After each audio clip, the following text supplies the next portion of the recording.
En esta sesión vamos a referirnos a una cuestión muy importante que tiene que ver con el libro de Paolo Prodi, Séptimo, haciendo alusión a través de un zeugma al séptimo mandamiento, en una braquilogía. Séptimo, no robarás, hurto y mercado en la historia de Occidente.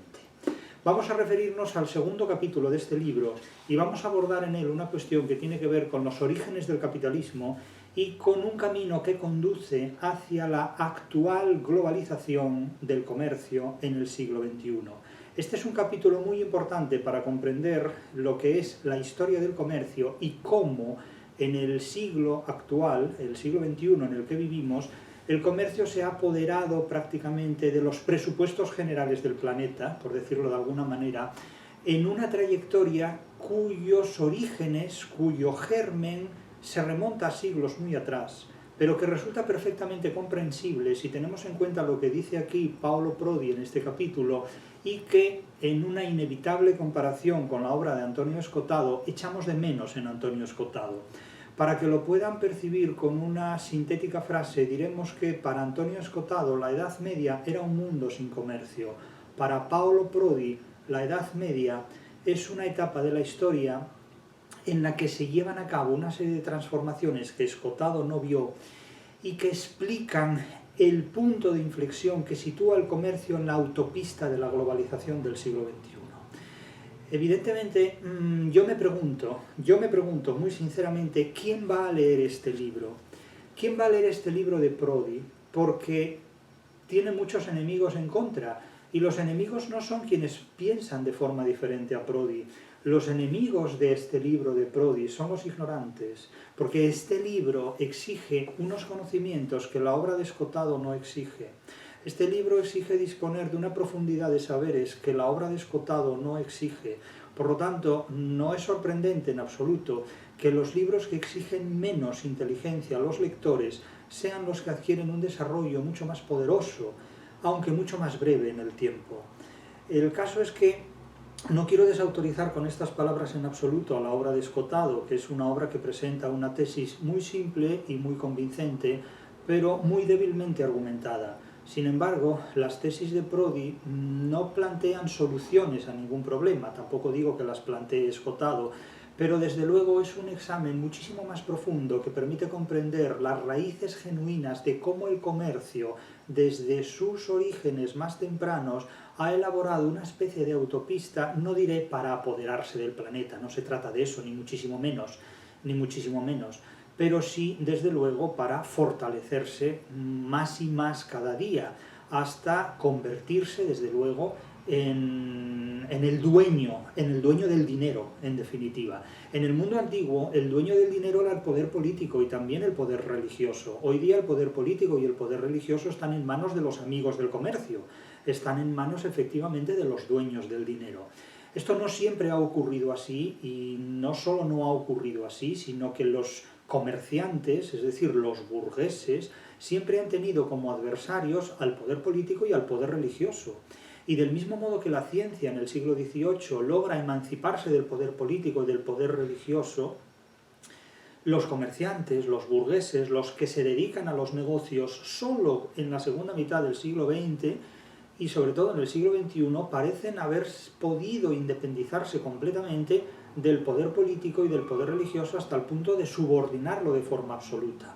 Claro, esto tiene consecuencias importantísimas desde el punto de vista de la historia de la democracia, porque claro, influye tremendamente en el desenvolvimiento de todo tipo de libertades que se objetivan en el derecho civil, porque como he dicho en muchas ocasiones, el derecho mercantil se come por completo al derecho civil. Evidentemente, no es el comercio el que necesita la democracia para su supervivencia, porque antes y después de la democracia, antes y después de cualquier democracia histórica, ha habido comercio y ha habido actividad comercial. Es la democracia la que necesita el Estado para su propia supervivencia y para la propia supervivencia de los demócratas, porque sin democracia hay comercio, pero sin Estado no hay democracia. Es decir, el continente de la democracia es el Estado. Si el Estado desaparece, desaparece la democracia, la libertad del ciudadano, que queda reemplazada por los derechos del consumidor, que no es lo mismo, y el derecho civil queda completamente fagocitado y dominado y engullido por el derecho mercantil. Insisto en que sin democracia hay comercio, pero sin Estado no hay democracia.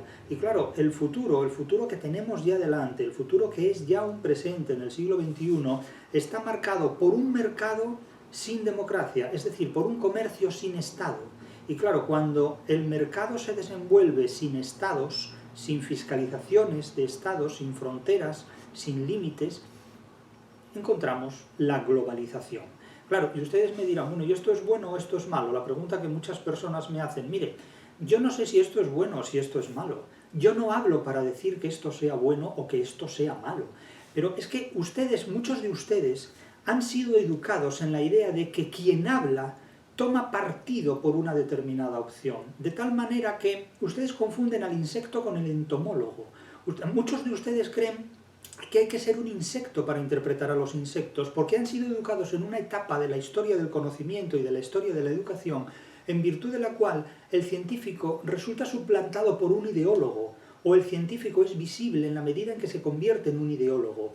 Parece que muchos de ustedes no admiten que un entomólogo puede interpretar a los insectos, porque muchos de ustedes consideran que para interpretar a los insectos hay que ser un insecto también, simplemente porque no quieren escuchar las palabras de un entomólogo. Claro, desde este punto de vista, pues claro, solo las mujeres pueden ejercer la ginecología, o solo los hombres pueden ejercer la urología, o solo los locos pueden interpretar el Quijote.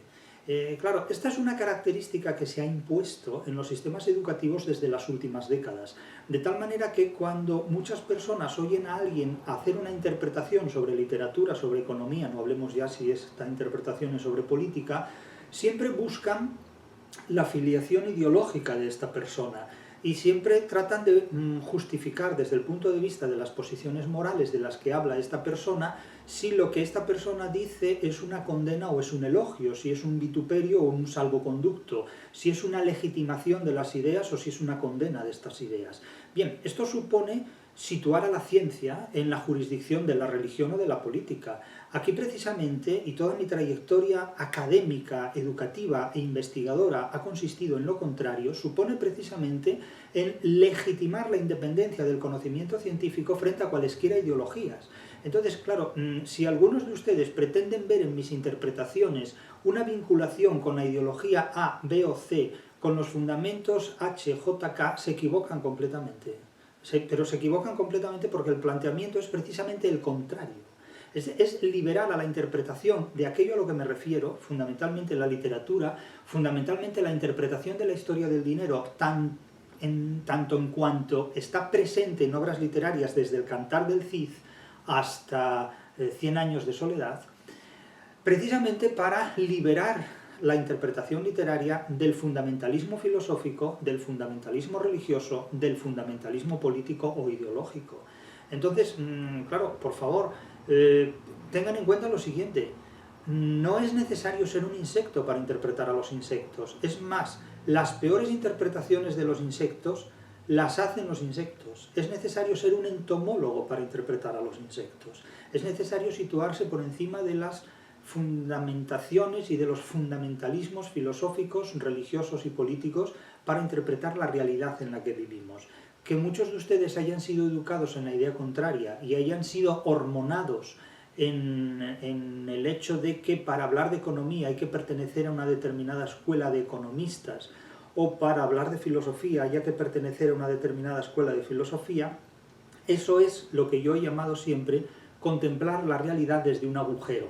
Es decir, ustedes bunkerizan la realidad, le hacen un agujero y desde ese agujero ven lo que hay dentro.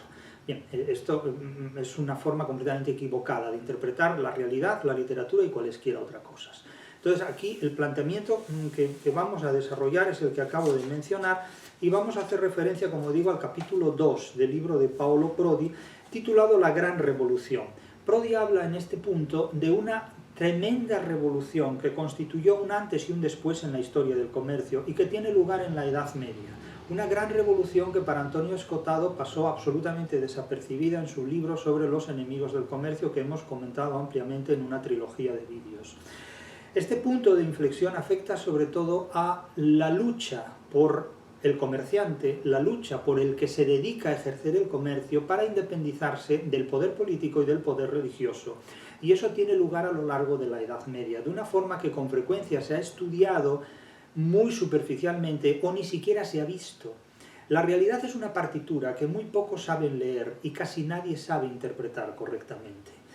Claro, aquí nos encontramos con que hay grandes revoluciones que tienen lugar en la Edad Media y que con frecuencia, debido a la ignorancia que el ser humano tiene sobre lo que ocurrió en la Edad Media, las desconoce, pero que permiten explicar muchas de las autopistas ya trazadas y por las que circulamos incluso todavía en el siglo XXI. Claro, Paolo Prodi barre para casa. Paolo Prodi es un hombre que tiene una formación italo-germana, italiana del norte, de Milán hacia arriba, Milán-Trento, y germana, Bonn, básicamente. Quiero decir que Paolo Prodi piensa más como un italiano germanizado que como un italiano de Sicilia o de Calabria o de la Puglia o de la Campania, evidentemente. Es decir, él tiene una formación italo-germana y considera que los orígenes del comercio están en el norte de Italia y en el sur de Alemania. Bueno, esto no es que sea así o lo contrario, es que esto es el resultado de la formación que ha tenido Prodi y de la cual es Prodi un producto.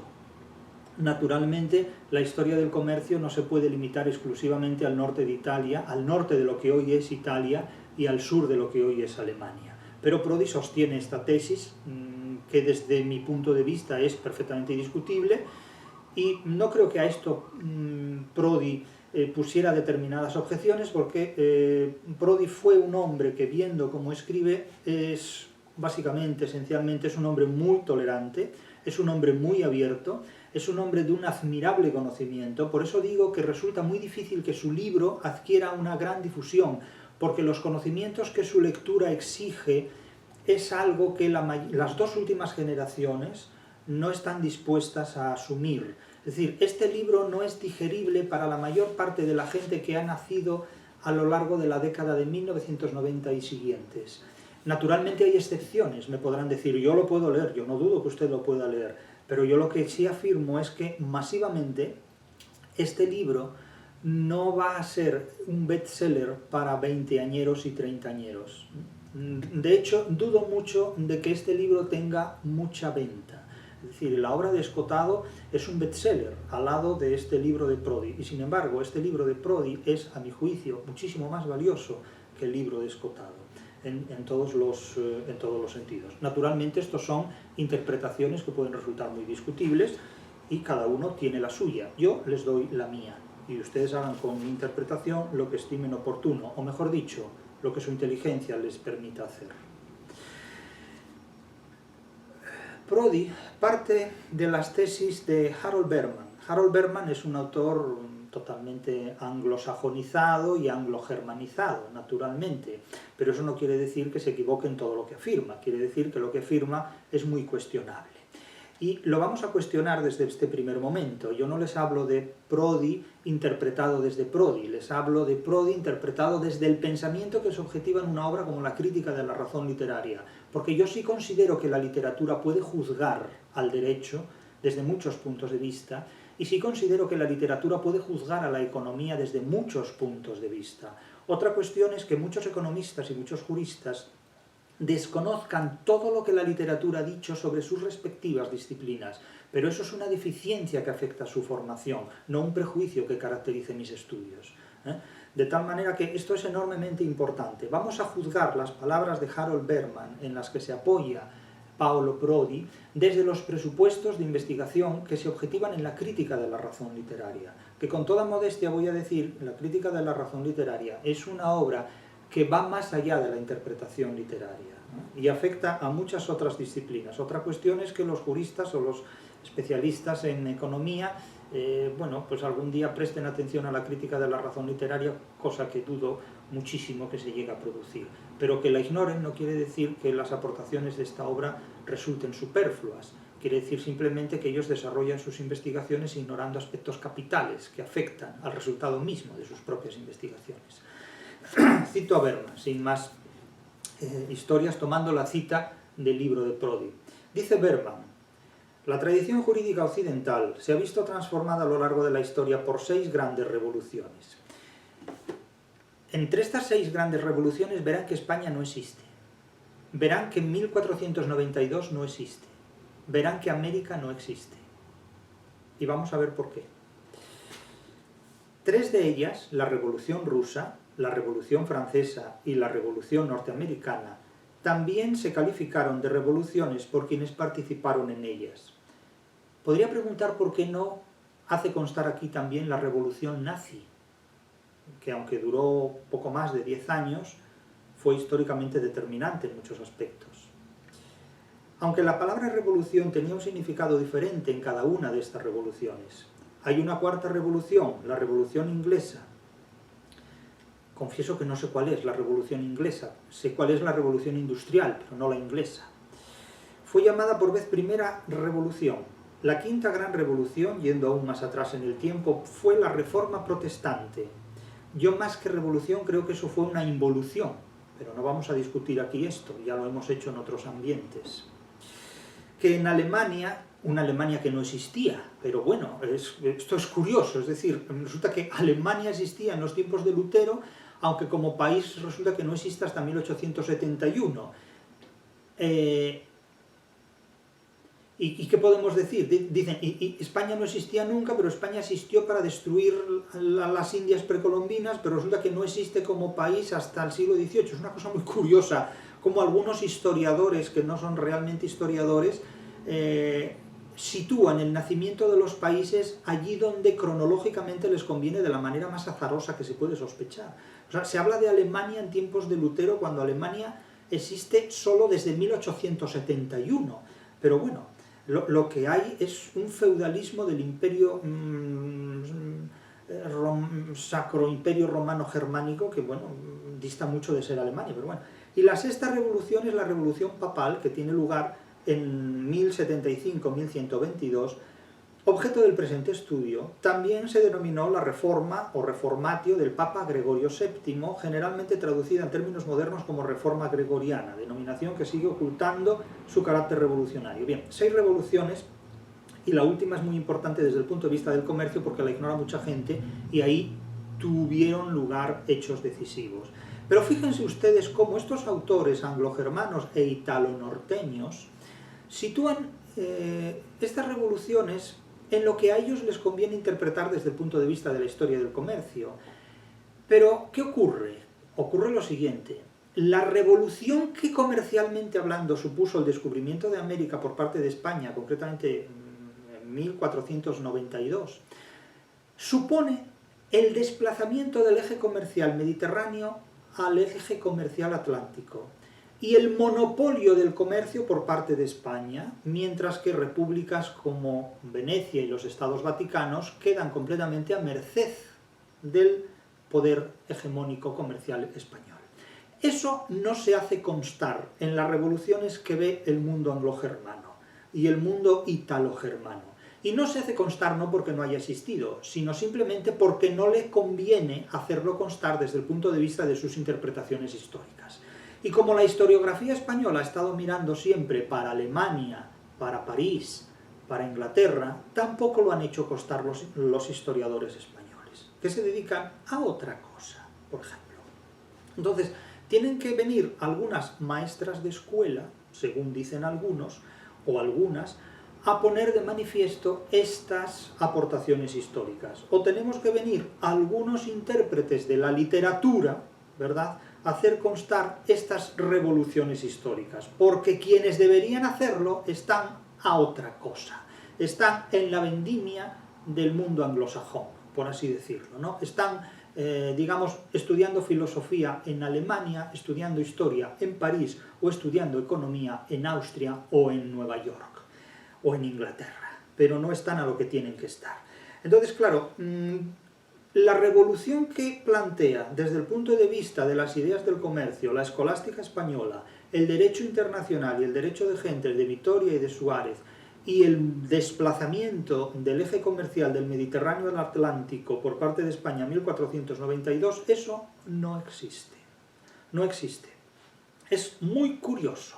Es realmente muy curioso, ¿no?, que todo este tipo de cuestiones no exista para alguien tan culto, realmente culto y formado, como es Paolo Prodi y las fuentes en las que Prodi se basa, ¿no?, en este sentido. Es decir, no esperemos que esto existiera ya en absoluto para Escotado, por ejemplo. Incluso habla de las grandes revoluciones en el arte y considera que, por ejemplo, hay una revolución en las artes figurativas a partir de Giotto, o en la música con el contrapunto y el clave bien temperado. Pero no hay ni una sola mención a Tomás Luis de Victoria, sin el cual la música de Bach sería completamente imposible de concebir.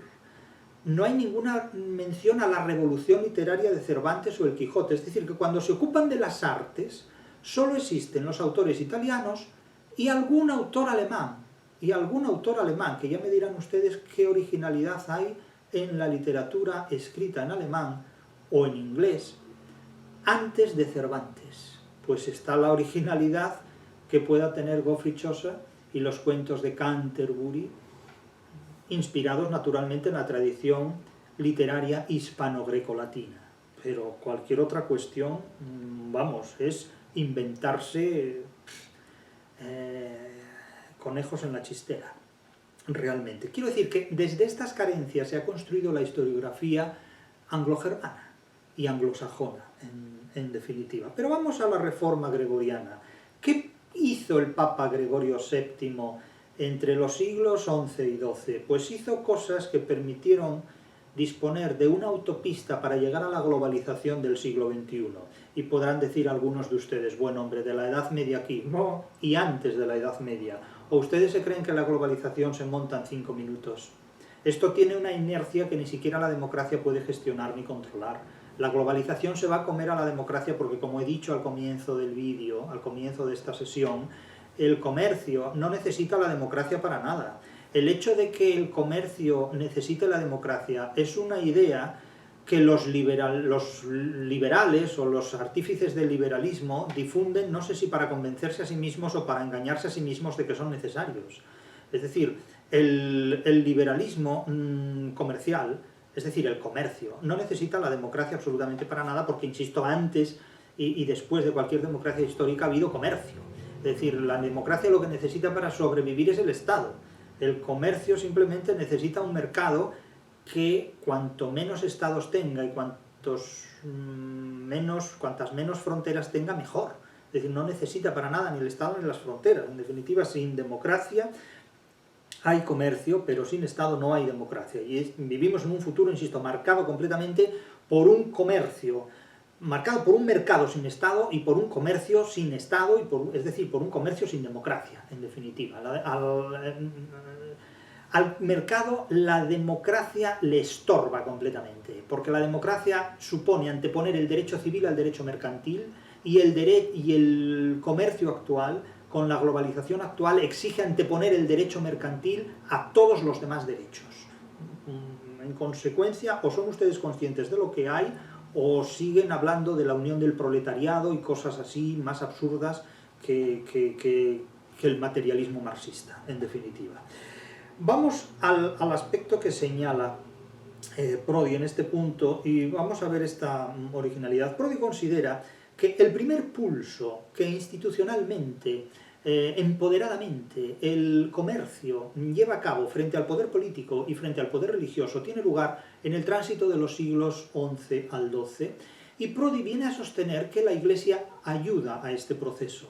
Aquí me parece que Prodi una vez más barre para casa, es decir, Prodi es un autor de una formación severamente católica, no protestante, católica, y que comulga con el catolicismo alemán, y naturalmente defiende en este punto de vista su formación, no tanto su ideología, porque Prodi es un hombre muy dialogante y muy abierto, muy tolerante con las discrepancias, es un hombre con el que se puede hablar, aunque yo no lo hice nunca, y lo conocí ya post-mortem a través de su obra, pero es un hombre envidiable en este sentido, es un hombre ya de otra época.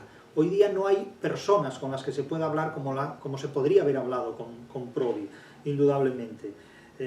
un sabio con el que se puede hablar, pero naturalmente defiende su propia ideología, sus propias ideas, su propia formación, y considera que esta revolución gregoriana que tiene lugar en el tránsito de los siglos XI a XII dispone unas libertades para el comercio que yo no veo por ninguna parte, sinceramente, con toda honestidad, no veo por ninguna parte, pero que él justifica y él presenta. Del mismo modo que, insisto, la ciencia se libera del poder religioso y del poder político en el siglo XVIII, el comercio se libera en un primer pulso del poder político y del poder religioso en el siglo XII, tránsito del siglo XI al siglo XII.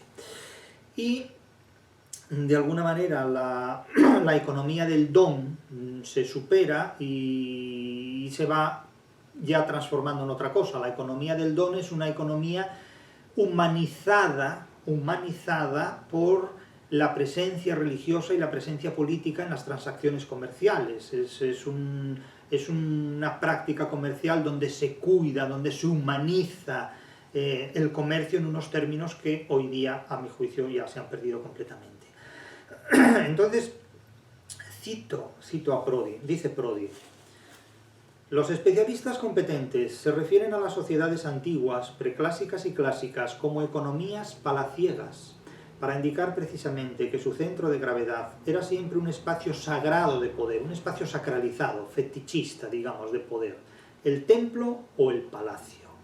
Solo puede hablarse de mercado como un espacio inscrito en la esfera del templo y de las instituciones del poder político, nunca como estructura autónoma. Lo que se va a conseguir con la reforma gregoriana es que esa estructura autónoma del mercado dé su primer paso y atraviese su primer Rubicón, atraviese su primer límite. Una prueba de la ausencia de un espacio específico para la economía es la falta en las lenguas indoeuropeas de un nombre propio para indicar el comercio como algo separado del acto específico de comprar o vender. Tanto es así que el lingüista Emile van Benist tituló el capítulo dedicado a él Un oficio sin nombre, el comercio. Bueno, pero aquí yo tengo que hacer otra observación sobre el lingüista Emile van Benist. Van Benist es un lingüista francés estructuralista, como todo el mundo sabe, totalmente teoreticista y totalmente formalista. Es decir, es uno de esos lingüistas que construyen la lingüística interpretando el lenguaje pero no la literatura. Y claro, aquí volvemos de nuevo al problema de siempre. Es decir, cuando se hacen estudios filológicos interpretando el lenguaje pero de espaldas a la literatura, se afirman cosas tales como que no hay una palabra para definir el oficio de comerciante. Vamos a ver, si Van Benist hubiera leído el Cantar del Cid y hubiera tenido en cuenta la argucia que el Cid, heredero de la astucia de Ulises, ejerce contra Raquel Evidas, los judíos a los que engaña, sabría que las actividades comerciales ya están muy presentes en la época incluso anterior a la reforma gregoriana. Por lo tanto, claro, es un gran riesgo dedicarse a hacer filología y sobre todo a hacer lingüística teoreticista y estructuralista, estudiando solo el lenguaje e ignorando también la literatura. Esto ha afectado mucho a la lingüística francesa y sobre todo a la lingüística estructural. Miren, sin literatura no se puede llevar una vida inteligente, a ver si se convencen de una puñetera vez. Sin literatura no hay vida inteligente, hay vida pseudo-inteligente, así de simple. Y desde luego, mi única aportación a la investigación literaria se reduce a esta. No se puede vivir de forma inteligente de espaldas a la literatura. Y a partir de aquí hagan ustedes lo que quieran o lo que sepan. Pero no me hablen de inteligencia si ignoran lo que la literatura es. Así de simple. Ya me quedé a gusto diciendo esto. Y ahora continuamos con esta cuestión. Cuando Benveniste en su libro El vocabulario de las instituciones europeas, Economía, Parentesco y Sociedad, dice que el léxico del comercio no está en la lingüística, lo hace ignorando la literatura. Es decir, son lingüistas que estudian el lenguaje al margen de la literatura. No se puede hacer filología al margen de la literatura, algo que se hizo, por ejemplo, Menéndez Pidal y la tradición lingüística española de todos los tiempos, ¿no? Realmente, de todos los tiempos. Pero bueno, allá cada cual. Francia no es España, a pesar de ese novelista que dice que quiere ser francés. Pues nada, nunca faltan opciones. Es Es curioso también que este libro de Prodi no haya mencionado todavía nada relacionado con el mundo judío, ni con los judíos. Cuando Escotado, por ejemplo, sitúa el origen del comercio en la actividad fenicia y judía, Prodi ni los menciona. Es que no ha aparecido la palabra hebreo ni judío vinculada a las actividades comerciales. Ya veremos si esto aparece o no, cuándo y en qué condiciones. Por el momento no vamos a decir nada al respecto. Sí es cierto que esta reforma del comercio que tiene lugar gestionada por la Iglesia en el tránsito de los siglos de los siglos XI a XII, del 1 a 2, tras el primer milenio, es una operación reformista que tiene lugar en el pequeño comercio, Y así se advierte. El comercio a gran escala, especialmente el marítimo, se respetaba, pero el pequeño comercio se despreciaba y se asimilaba a los oficios vergonzosos. No tenía función cívica propia si no estaba relacionado con la propiedad de la tierra o tenía como objetivo la propiedad de la tierra, que en eso se basaba la economía de los terratenientes del Imperio Romano, en la propiedad de la tierra y en el sistema de esclavitud, pero no tanto en el comercio marítimo ni en el comercio a gran escala. Claro, hay que distinguir aquí entre economía y crematística, ¿no? La filología nos da una respuesta, es decir, la economía era básicamente el gobierno de la casa, la economía doméstica, básicamente, como unidad económica de la vida política en las ciudades, de la vida de la polis. La crematística ya exigía un espacio autónomo para el desarrollo de las actividades comerciales frente al poder político y frente al poder religioso. Claro, aquí hay que distinguir dos tránsitos en el comercio. Por un lado, la actividad del tendero, el que genera productos y los vende, y la actividad del marino, del navegante, es decir, del producto ultramarino, del tendero ultramarino, en definitiva. Claro, la actividad del comerciante ya era mucho más arriesgada, porque suponía buscar nuevos productos, nuevos medios de consumo, y arriesgar su vida trasladándolos de una zona a otra, no solo terrestremente, sino marítimamente.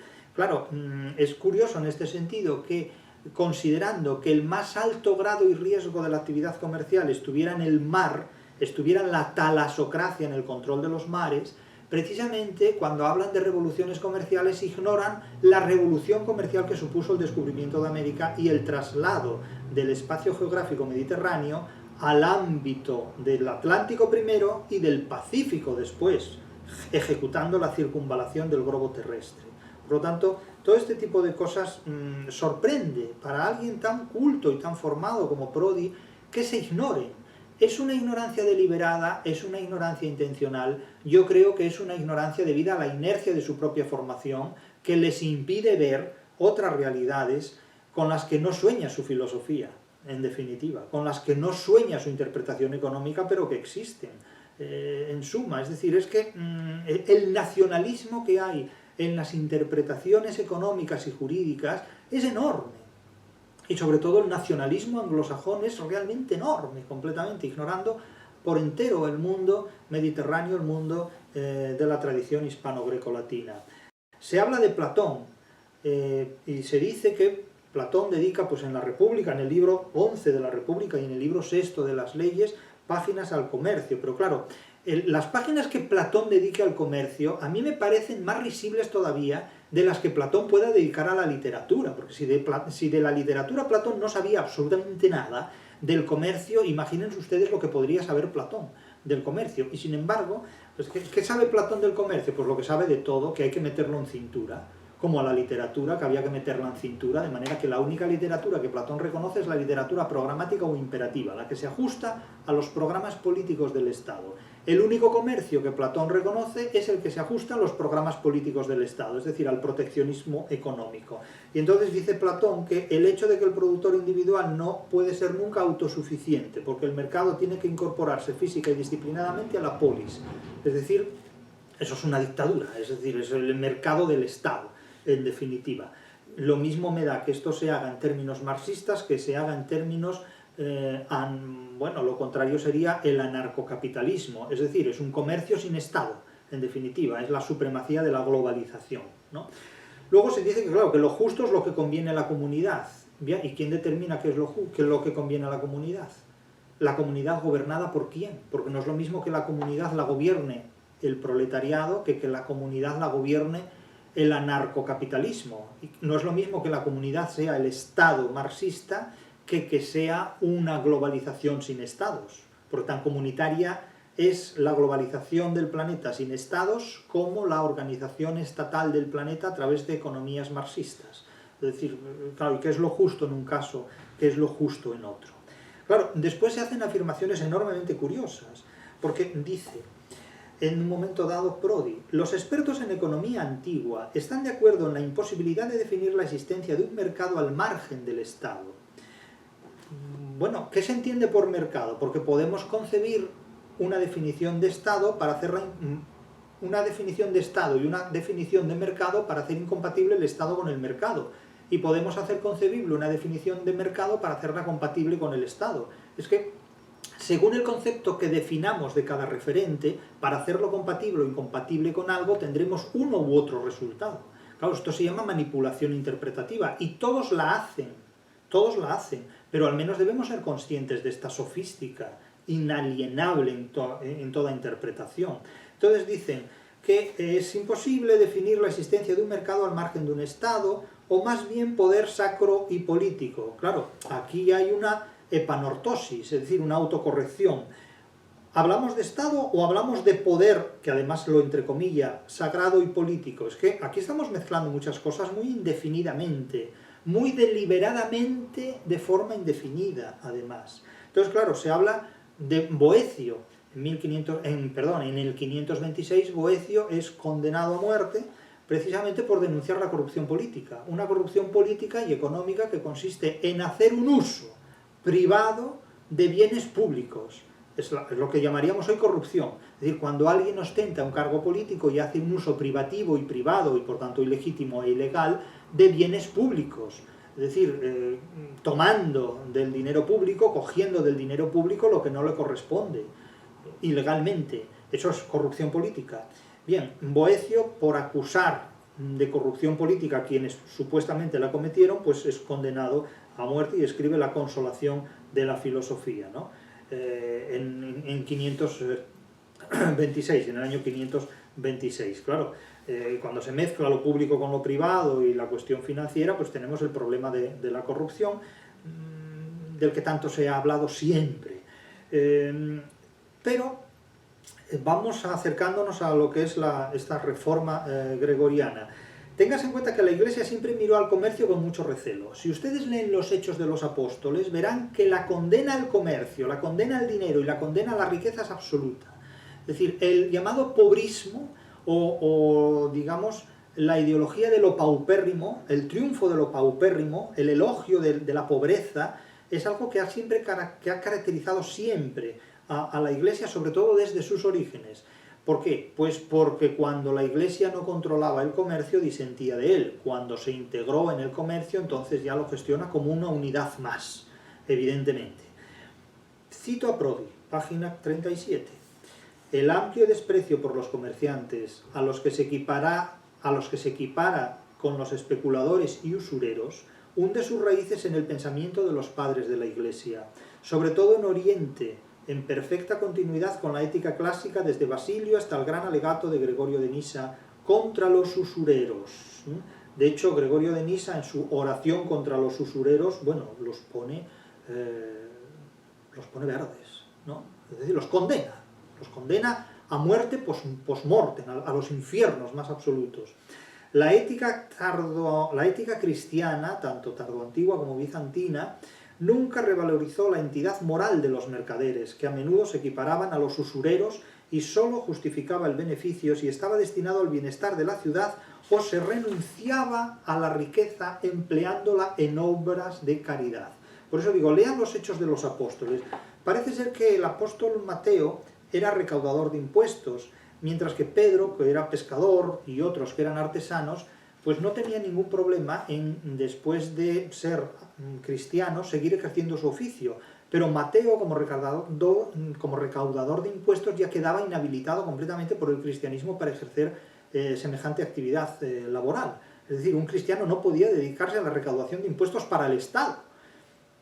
En todo caso, podría dedicarse a la recaudación de impuestos para la Iglesia, que de hecho, bueno, hoy día hay una casilla en una declaración de la renta donde la Iglesia puede recaudar impuestos que libremente el que está obligado a declarar impuestos, lo cual es una libertad muy condicionada, pues puede dar o a los unos o a los otros, pero no a los de más allá. Quiero decir que podría haber una tercera opción, que es decir, no dárselo a nadie y quedarse uno con ello. Pero tengas en cuenta que los únicos medios de los que dispone el poder político actual para apropiarse de la riqueza ajena es el uso de los impuestos. La fiscalización es el medio que el poder político actual tiene para apoderarse de los resultados económicos del trabajo ajeno. Y esa recaudación impositiva también la comparte la Iglesia. Unos están de acuerdo en darle dinero a la Iglesia, otros están en desacuerdo en darle dinero a la Iglesia. Bien, cada uno tiene sus opiniones. Yo me limito a decir lo que hay, que es por otro lado una obviedad porque todo el mundo la sabe. Cada uno tendrá sus ideas y uno dará a la Iglesia pues su dinero, el de los demás o lo que quiera. Eso ya es problema de cada uno, es una cuestión particular de cada uno. Pero lo cierto es que hay un hecho capital. Y en este punto sí tiene Prodi razón cuando dice que además de la legislación secular, se desarrollan en los últimos siglos del primer milenio, es decir, siglo X, siglo IX, los cánones penitenciales que exigían confesar obligatoriamente los pecados, la confesión obligatoria de los pecados, para saber qué es lo que hacías mal y poder controlarte de esa manera, ¿no?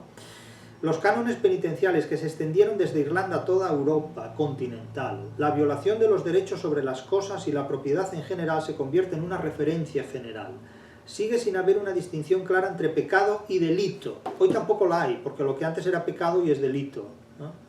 Lo que antes era pecado, sentir placer en determinados contextos, hoy es delito. Es decir, lo que antes castigaba la Iglesia hoy lo castiga el Estado. Entonces, vamos, ¿dónde está la libertad? O sea, nos hemos liberado de los curas para estar sujetos a lo que disponen los políticos. Hombre, menuda libertad. Hemos dado una vuelta de 180 grados para quedar donde estábamos. En realidad es una vuelta de 360. Es decir, hemos cambiado la sotana, ¿verdad?, por el Parlamento. Hemos cambiado la Iglesia por el Parlamento. Esto no es libertad, esto es otra cosa.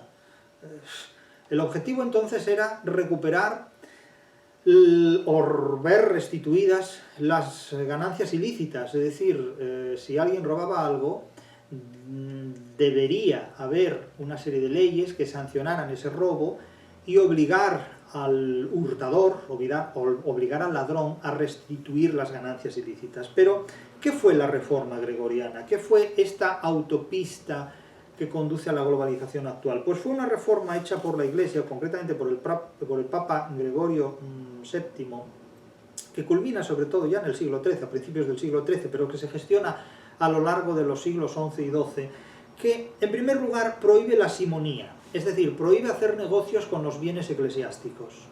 La prohibición de la simonía, que sin embargo hasta la regenta nos encontramos con el delito de simonía que practican el magistral y la madre que lo parió, doña Paula, que obligan a las tiendas que venden cálices, instrumentos eclesiásticos, a renovarlos cada vez que el magistral pone en circulación una nueva disposición. Entonces, doña Paula, la madre del magistral y el propio magistral, se enriquecen mediante el control de este tipo de productos comerciales. Entonces, si la reforma gregoriana de los siglos XI y XII prohíbe la simonía, la literatura nos dice que la simonía todavía se practicaba en el siglo XIX español. O sea que no hay problema, pero el Papa Gregorio VII prohíbe la simonía. Esto en primer lugar. En segundo lugar, prohíbe que los poderes laicos, los poderes civiles, nombren autoridades religiosas, nombren obispos, arzobispos, arciprestes, etcétera, etcétera, de tal manera que la Iglesia se reserva las únicas competencias, las competencias exclusivas, para nombrar obispos, arzobispos y autoridades eclesiásticas. Es decir, la Iglesia marca sus fronteras respecto al poder político.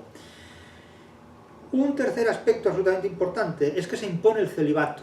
Es decir, el celibato eclesiástico, el celibato cristiano, no existe hasta la Reforma Gregoriana de fines del siglo XI. Y el celibato eclesiástico se impone con el único objetivo de preservar las riquezas eclesiásticas, porque las herencias suponen una disgregación, una desintegración de la riqueza económica de la Iglesia. Si los curas no tienen hijos, los curas no están obligados ni inducidos a repartir sus riquezas, de manera que las riquezas siempre quedan para la Iglesia. Esa es la razón del celibato eclesiástico. No hay ninguna virtud, ni en el ejercicio de la castidad, ni en nada parecido. Es decir, que disfrazar de virtud el celibato es una invención del siglo X o del siglo XI, naturalmente con antecedentes, pero la justificación del celibato eclesiástico está en razones económicas, no en razones virtuosas. Ya hemos dicho muchas veces que la virtud solo existe allí donde hay un vicio que ocultar, es decir, hacer del dinero una virtud es un ejemplo de cinismo impresionante. Ahora bien, alguien puede creer que la castidad es una virtud. También consideraba Borges que dormir con Virgilio, leyendo a Virgilio, era un acto virtuoso del humanista, ¿no? Cuando decía que mis noches están llenas de Virgilio, macho, pues qué desgracia, tío. Habiendo tantas horas en el día para irte con Virgilio a la cama, habiendo otras opciones, ¿no?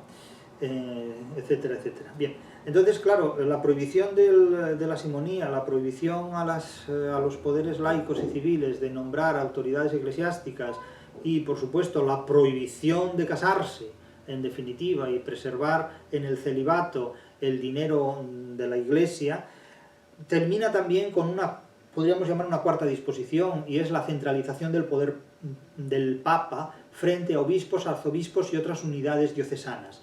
De tal manera que la Iglesia adquiere ya una estructura absolutamente piramidal, absolutamente monista, de tal manera que todo está supeditado a la autoridad del máximo pontífice, del sumo pontífice. Estas fueron una serie de reformas absolutamente decisivas en toda la historia de la Iglesia y que influyen de manera determinante en la actividad comercial. En tanto que la Iglesia no puede controlar determinadas actividades comerciales que se filtran en sus estructuras, lo que hace es separarse de ellas y prevenirse de ellas. Pero esto también es una enorme ventaja para el comercio, que frente al poder político y frente al poder eclesiástico va a desarrollar su propio poder. Y a partir de aquí empiezan los primeros pulsos para que el poder económico, el poder financiero, el poder mercantil tenga un desarrollo que hasta entonces no había tenido nunca. Y ese primer paso consiste en la elaboración de un derecho mercantil que no existía en el mundo romano. Que no existía en el mundo romano y que se tuvo que reelaborar y que se tuvo que reinventar a lo largo de la Edad Media. Por eso no deja de ser sorprendente que para Escotado los orígenes del derecho mercantil que tienen lugar en la Edad Media hubieran sido invisibles completamente. No los menciona para nada en su trilogía contra los enemigos del comercio y a favor de los amigos del comercio. Es una trilogía en este punto enormemente idealista, que pasa de puntillas por capítulos históricos absolutamente imprescindibles y cuya ignorancia compromete enormemente la validez de sus ideas. Prodi es un producto italo-germano y hace indudablemente pleitesía, rinde culto a su formación, y por eso afirma que áreas comerciales regionales que representaron desde el Rin hasta el Valle del Po el corazón de la nueva Europa. Claro, desde el Rin hasta el Valle del Po, pero vamos a ver, y no había más comercio que ese. Es decir, para Escotado en toda la Edad Media no hay nada de comercio, ¿no? Porque toda la Edad Media está dominada por la Iglesia y la Iglesia es enemiga del comercio. Para Prodi, la Iglesia es amiga del comercio e incluso facilita el desarrollo de las actividades comerciales y las potencia desde el Rin hasta el Valle del Po. Francamente, ni lo uno ni lo otro. El problema es mucho más complejo y rebasa el eje italo-germano y rebasa sobre todo la cronología medieval. Es decir, que en este punto tanto Escotado como Prodi rinden culto, el uno, con perdón se ha dicho, a su ignorancia de la Edad Media, en el caso de Escotado, y el otro a su devoción y a sus deudas con la formación italo-germana. Pero es que hay mucho más mundo que Italia y que Alemania, y hay mucha más época que la Edad Media, y hay en la Edad Media muchos más hechos que los que la filosofía y el pensamiento de Escotado conoce.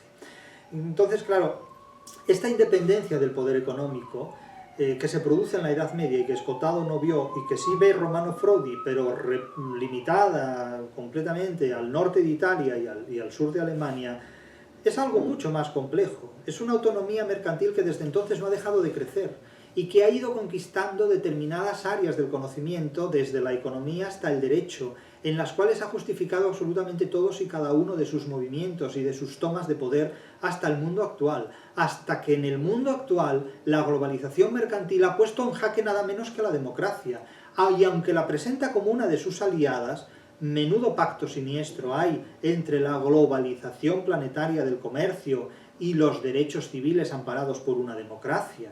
¿Para qué quiere el derecho civil, el derecho mercantil en un mundo globalizado?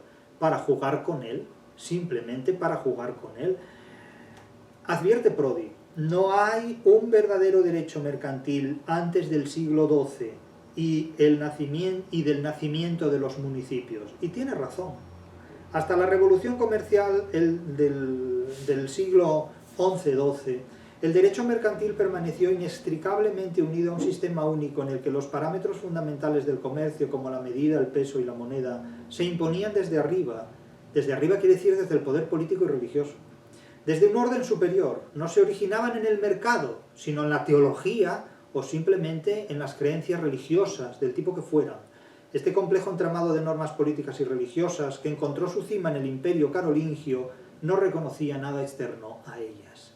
Claro, esto es el feudalismo, en el que vivió Alemania hasta 1806, cuando cae el Sacro Imperio Romano-Germánico, y Alemania sale de la Edad Media todavía a las puertas del romanticismo. Es decir, Goethe todavía escribe en la Edad Media alemana, en definitiva. Lo que importa subrayar aquí es que si no se hubiera producido esta revolución cultural, pues no tendríamos hoy el camino despejado hacia la globalización contemporánea. Habría habido otros caminos, seguramente, pero habrían sido más tardíos. Y tal vez de otro modo, tal vez, no lo sabemos. Tampoco vale la pena mucho especular porque tenemos que atenernos a la realidad, no a idealismos históricos. Pero cita aquí de nuevo la obra de Bergman, Derecho y Revolución. Y fíjense cómo lo interpreta Bergman, una interpretación a la que se adhiere Prodi. Para el derecho mercantil, los siglos XI y XII supusieron un cambio crucial. Fue entonces cuando surgieron los conceptos e instituciones básicas del derecho occidental moderno, la lex mercatoria o derecho mercantil. Y lo que es más importante, cuando el derecho mercantil en Occidente empezó a considerarse un sistema completo y en desarrollo, un cuerpo jurídico. Pero, claro, disponer de un cuerpo jurídico es disponer de legalidad vigente, cosa que no había antes. Y concluye la cita de Bergman, a la que se adhiere Prodi. La revolución comercial contribuyó a crear el derecho mercantil, que a su vez sirvió para producir la revolución comercial. Lo que se produjo fue una transformación revolucionaria no solo del comercio, sino de toda la sociedad. De esa transformación global surgió el derecho mercantil. Y del derecho mercantil surge el derecho a la globalización. Fíjense que, por ejemplo, en 1238, Albertano da Brescia, en su tratado De Amore e Dilezione e de Prossimi, de amor y dilección de los prójimos, de los próximos, de los familiares, dedicado a su hijo, habla de el corazón y la belleza de la profesión del comerciante, que consiste precisamente en superar las barreras territoriales y políticas. Pero fíjense cómo en el año 1238, en este tratado, está la fórmula de la globalización del siglo XXI.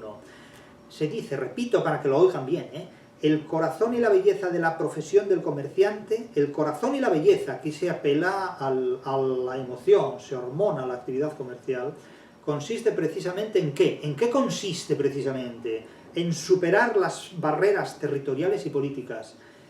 Podemos traducirlo también en suprimir las fronteras territoriales y políticas, es decir, en suprimir los estados. En definitiva, el germen de la globalización ya está formulado en las teorías del comercio de principios del siglo XIII como consecuencia de esta reforma emancipatoria del comercio frente al poder eclesiástico y político feudal, donde ya se habla de superar las barreras territoriales y políticas, es decir, de suprimir las fronteras entre los estados y hacer posible la globalización. Por eso digo que la democracia es un apósito, es una torunda, en definitiva, en las lesiones que pueda provocar, en los daños colaterales que pueda provocar el comercio. Si el derecho civil está basado en la propiedad privada, según algunas interpretaciones, y no hay propiedad privada porque todo pertenece a los amigos del comercio, hemos llegado al paraíso socialista, pero en el sentido contrario de la rotación de la historia. Es decir, que los que se han unido no han sido los proletarios para llegar al paraíso socialista, los que se han unido no han sido tampoco los burgueses, lo que se ha unido ha sido el mercado. Es que no es lo mismo la unión del mercado que la unión de los burgueses. Los burgueses entre sí mantienen conflictos por controlar el mercado, pero es que el mercado funciona como un sujeto. Casi podríamos decir que si Hegel viviera hoy y tuviera que reescribir la fenomenología del espíritu, al espíritu absoluto lo llamaría el mercado, ¿no? Que fue en definitiva lo que hizo Marx, pero identificando el mercado con el proletariado. Hoy día el proletariado es un títere que habla una lengua propia y vernácula en cada lugar para no entenderse con el proletario vecino. Es decir, un títere que demostró que en las dos guerras mundiales prioriza más el nacionalismo de su país que los intereses de la clase trabajadora. Y en definitiva, insisto, no es que hablemos hoy de la unión de los burgueses están enfrentados entre sí por controlar el mercado. Es que hay un mercado único y un mercado global, dentro del cual disputan diferentes opciones para su hegemonía, en definitiva. Y entre esas opciones están estados como China, en definitiva, ¿no? Frente a las oligarquías de las democracias occidentales, en definitiva. Claro, Prodi sostiene que a este apoyo comercial contribuyó la Iglesia. Esto es un idealismo, esto es una manera de hacerle un hueco a la Iglesia dentro de los amigos del comercio, pero es una tesis que no va a encontrar, o sea, realmente no va a encontrar seguidores en el siglo XXI. Yo ya pongo muy en duda que este libro tenga lectores en el siglo XXI. Me dirán que sí, yo leo este libro, sí, bueno, vale, pero una golondrina y dos golondrinas no hacen verano, ¿eh? Así que cálmense un poco a la hora de exaltar este tipo de cuestiones.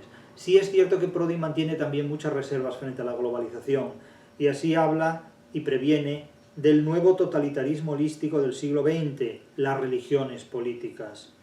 Es decir, por eso digo que Prodi es una de las figuras, es un humanista, es una de las figuras más relevantes que puede haber desde el punto de vista de la importancia que tiene el conocimiento del mercado y del siglo XXI. Sus tesis son, a mi juicio, muy valiosas, son mucho más profundas que las de Escotado y por esa razón llegarán a menos gente. Cuanto más complejo y más exigente es un pensamiento, menor es el número de personas que lo reciben. También en ese punto es menor el número de personas que lo malinterpretan, porque cuanto más desarrollo tiene un libro, mayor es el número de los receptores que lo malinterpretan.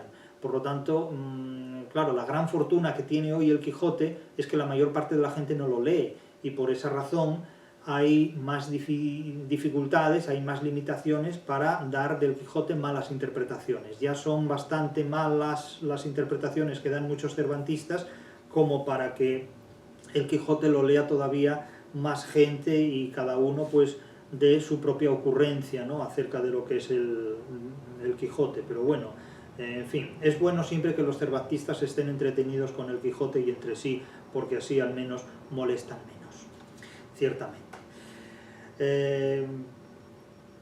Claro, el poder político, advierte Prodi, en el poder político el soberano pierde el derecho a disponer libremente de las riquezas de sus súbditos si no es a través de la intervención del fisco. Claro, esta es la lucha constante entre la fiscalización que el Estado ejerce sobre la productividad del comerciante y el poder que el comerciante tiene frente a las exigencias del Estado. El Estado ejerce una libertad ablativa sobre la libertad genitiva del comercio. Aquí remito a las ideas sobre libertad genitiva y ablativa que desarrolla una crítica de la razón literaria. La libertad ablativa es una libertad que recorta la libertad del otro, y la libertad que tenemos de hacer cosas es una libertad genitiva. Entonces, claro, el comercio busca una libertad genitiva, la libertad de hacer cosas, y el Estado impone una libertad ablativa, la libertad de hacer cosas en un determinado contexto que, intervenido por el Estado, limita los beneficios del comercio. Pero claro, ¿qué ocurre si el comerciante es más poderoso que el gobernante? Pues que el gobernante tiene que pactar con el comercio y con frecuencia tiene que supeditarse y subordinarse a las exigencias del comercio. Esto es la globalización. Por lo tanto, que no me digan a mí que el comercio necesita la democracia. ¿Para qué necesita la democracia el comercio? ¿Para qué necesita el comercio un anarcocapitalista? ¿Para qué necesita la democracia un anarcocapitalista? El anarcocapitalista no necesita la democracia para nada porque incluso prescinde de algo más poderoso que la democracia, que es el Estado. Insisto que sin Estado no hay democracia. Es decir, que la democracia es un títere completo en manos del comercio, como el Estado es un objetivo que destruir y que abatir por parte del... abatir junto, que si no, abatir sería un galicismo. El Estado es un objetivo que hay que abatir, que hay que destruir, que hay que quitar de en medio, que hay que suprimir fronteras, como decíamos antes, ¿no? Hay que suprimir las barreras fronterizas, los estados nacionales para ejercer libremente el comercio. De tal manera que, claro, el derecho privado es el derecho privado de los amigos del comercio, es decir, es un derecho mercantil. Se suprime la propiedad privada porque la propiedad privada no existe, todo está fagocitado por el mercado. Del mismo modo que en una sociedad marxista no hay propiedad privada, en una sociedad globalizada por los amigos del comercio tampoco hay propiedad privada, porque todo forma parte del mercado, y el mercado tiene una distribución selectivamente partitiva entre muy pocos que pueden permitirse comprar acciones en ese mercado. Los demás son simplemente consumidores y tienen los derechos del consumidor, no los derechos del Código Civil, en definitiva, ¿no? Surgen entonces, a partir de esa época, los gremios, las sociedades mercantiles limitadas a productores, artesanos y a vendedores. Y a partir de ahí, naturalmente, estos gremios no han hecho más que crecer y crecer y crecer y crecer, multiplicarse frente a sus posibles enemigos, que han venido siempre de la mano de la filosofía, con el marxismo, de la religión, con la teología, y del Estado. Pero claro, si el Estado es el último de los enemigos del comercio. Suprimido el Estado, el comercio no tendrá límites para imponerse. Y eso es el siglo XXI. La segunda mitad del siglo XXI es una sociedad totalmente anarcocapitalizada, donde el Estado es una figura simplemente de referencia al servicio completamente de los amigos del comercio. Los amigos del comercio compran los Estados, sin ningún tipo de problema, sin ningún tipo de reservas ni de reticencias. Un aspecto importante que sí señala Prodi, con este vamos a concluir nuestra intervención, es la presencia de las universidades. La presencia de las universidades impone ante el poder político y ante el poder religioso una necesidad de teorizar sobre la economía y de teorizar con finalidades prácticas sobre la economía. Es decir, que por una parte tenemos la Iglesia, la institución eclesiástica, el sacerdote. Por otro lado tenemos el regnum, el rey, la figura política, el señor feudal, el mandatario, el estadista, y por otro lado tenemos la razón, el racionalismo, las instituciones universitarias, las instituciones académicas.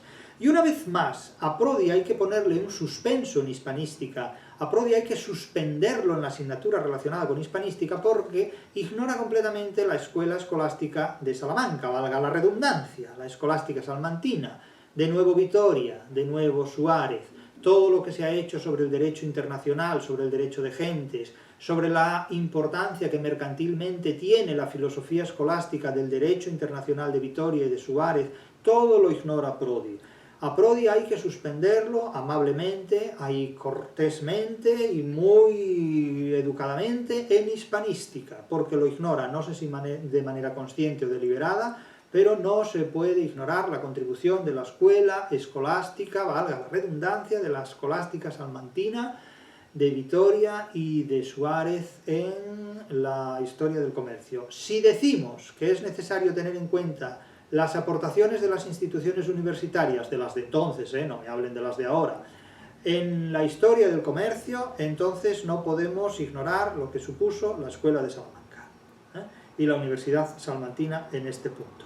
Se dice, el consenso de teólogos y juristas era un arma cada vez más poderosa para resolver las disputas entre los poderes relativos a la administración de la lex mercatoria, del derecho mercantil. Y se dice, el Concilio de Constanza estipula que los cardenales debían tener un doctorado en una universidad. Es decir, que ya no se puede ejercer el control del comercio sin disponer de conocimientos del más alto valor académico. Miren hoy día el valor académico que tiene la gente. que gobierna, ¿no? Es decir, que la democracia sería incompatible con los principios de formación técnica. Pero claro, Prodi es un tecnócrata. Prodi es un tecnócrata, no un demócrata estricto, sino un demócrata que identifica la democracia con la tecnocracia. Y naturalmente, como siempre, unos estarán a favor, otros en contra. Eso ya se lo dejo a los ocurrentes o comentaristas. Lo cierto es que se habla de la revolución comercial de los siglos XI a XIV, ignorando completamente una fecha clave, 1492, ignorando un hecho clave, el traslado del ámbito comercial mediterráneo al Atlántico primero y al Pacífico después, y la globalización que lleva a cabo la corona española, en definitiva, Felipe II, Carlos I, antes que él. Se multiplican los mercados y las ferias, se generaliza el dinero y el crédito. Sí, pero ignoras completamente, estimado Romano, estimado Paolo Prodi, la contribución del hispanismo en este punto, y es otra carencia de este libro. Yo me pregunto, ¿dispone actualmente España de historiadores formados para hacer una historia del comercio en el siglo de oro español? Porque es una pregunta que hago directamente a los académicos de la historia.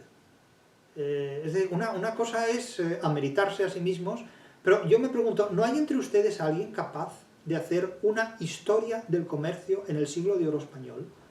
Porque ese libro no existe, no se escribió, y desde luego no lo va a escribir ningún milenarista, porque no tienen formación para ello, y sospecho que ni tienen siquiera capacidad para adquirir esta formación, ¿no?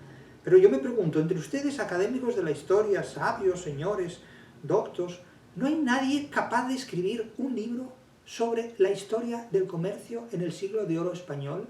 La historia decisiva de España en la historia del comercio. Porque, ¿dónde están ustedes? Sí, en la calle León, ya lo sé, pero me refiero a dónde están ustedes cuando hay que hablar de estos asuntos. Porque esto no lo va a hacer Pérez Reverte, ¿o sí? Sería un libro escrito en francés. Bueno, claro, habla Prodi, la red comercial desde el Mediterráneo hasta el norte de Europa.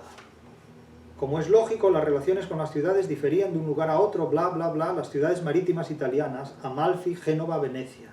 Pero vamos a ver, Paolo Prodi, pero uno de ustedes, Colón, según parece, Colón, Cristóbal, traslada ese eje al Atlántico y ustedes no lo ven, no lo ven. Hasta las pequeñas ciudades del norte de Alemania. Pero ¿qué comercio hay en el norte de un país que todavía ni es Alemania? Que no lo será hasta 1871. Ustedes llaman Alemania a un conjunto de reinos feudales, inconexos entre sí, paupérrimos completamente, que vienen a España a ejercer el contrabando. Lean el Quijote, en el episodio de Ricote, que cuentan cómo vienen a España a ejercer el contrabando, a sacar dinero de España por las fronteras, precisamente. Es decir, pero ¿qué comercio hay ahí, por favor? ¿Qué comercio hay ahí? El punto de partida de la revolución comercial consiste en no identificar el poder político con el poder económico. Sí, eso es cierto. Proteger al máximo la libertad del mercado, el nacimiento del derecho mercantil. Ese es el objetivo, proteger las libertades del mercado y protegerlas hasta el siglo XXI, hasta hoy, hasta esa magnífica autopista que es la globalización. Insisto en la tesis fundamental. La tesis fundamental es que no es el comercio el que necesita la democracia para sobrevivir, es, en definitiva, la democracia la que necesita el Estado para afirmar su propia supervivencia. Siempre ha habido comercio, antes y después de la democracia. La democracia es un títere en manos del comercio actual. La democracia es la que necesita el Estado para sobrevivir y sobre todo para asegurar la supervivencia de los demócratas. Si el comercio quiere, nos cierra las ciudades y quedamos totalmente desabastecidos, sin que el Estado pueda hacer nada por resolverlo. ¿Recuerdan la pandemia? Si no nos abastecen, no podríamos comer nada, nos moriríamos de hambre. Es decir, en menos de 3 meses podrían matarnos a todos cuando quieran, sin ningún tipo de problema. Pero cuando quieran, sin ningún tipo de problema. Sin democracia hay comercio, pero sin Estado no hay democracia. Y sin democracia no hay libertad, ni derechos civiles, aunque haya derechos mercantiles. El futuro es un futuro marcado por un mercado sin democracia, por un comercio sin Estado, por un comercio sin fronteras. Es la globalización, cuyos orígenes están ya diseñados en el siglo XII.